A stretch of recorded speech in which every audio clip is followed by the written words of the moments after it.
It's great though that God gives us laughter. I mean, there's so many things like I can't even imagine doing what I do for not for God. I mean, I can't imagine making other people laugh for just myself, And all the stuff I do, like, it's just comedy. There's an old saying that comedy is pain. Comedy, because it's always like I'm making fun of myself, or I'm making fun of James, or I'm making fun of what the Lassie thing, whatever. I mean, comedy is pain, but at the same time, it brings joy.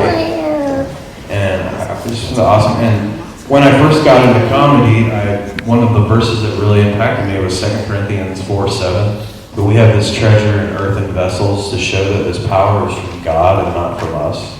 And that's really impacted my ministry. And actually, when I was at Boyce, I was studying to be a youth minister. And I worked in youth ministry for about 10 years before I got in comedy. And the whole time this was going on, I'm going to talk to the pastor about this. The whole time this was going on, I found out somebody at Boyce, which is a Christian college, stole my identity. And that kept me from getting jobs. And the craziest thing about it is I knew who he was, but I didn't know him.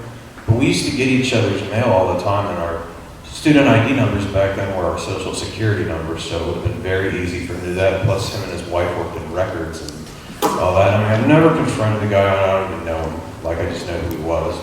But in a way, it was a blessing in disguise, because, I mean, God used that bad for good to take me in a different direction. So I'm not... I mean, I went through a lot, but I'm not mad about it. So, anyway, I got that thing taken care of pretty quickly when I called the credit companies. I found out, so I applied when I was applying for the jobs for the youth ministry, I was on a joint account with this, for a $15,000 car loan with this guy's wife. So when I'm telling the churches I'm single, I've never been married, they're like, oh, he's hiding a wife somewhere. I wish it was that easy to meet a girl. But it's crazy, I was just like, I was a little frustrated. I'm like, why God? And then I was like, well, I mean, maybe it just kept me from going this direction, and he wanted me to go this direction, and I was intrigued by comedy, so it'll be 10 years in January that I've been doing comedy. And it's been a blessing. I've got to open for some great people, and I'm supposed to be on the Darren Streblow Show podcast. I was supposed to be on yesterday, but I think he's slacking. I think we'll be on today. But it's on national radio, so I'm excited about that. But at the same time, when I was thinking about it, Satan tries to steal our identity.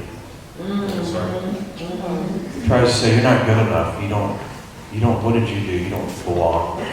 Like, you're a failure. You didn't do anything. But God, Jesus Christ, he puts his name over our name. He gives us his identity. And what other identity would you want? That's right. And I always think about that, and I always equate that in my ministry. And I wanted to read it over tonight. I didn't bring my iPad to play Candy Crush Saga in church. I got my Bible on here. I've actually at my church. Some guy came up to me afterwards at my church and was like, that was very disrespectful, you being on your device the whole time. I'm like, I got my Bible on there. Like, maybe you should have been paying attention. But his wife apologized. But that was at my church. But I wanted to read this verse to you.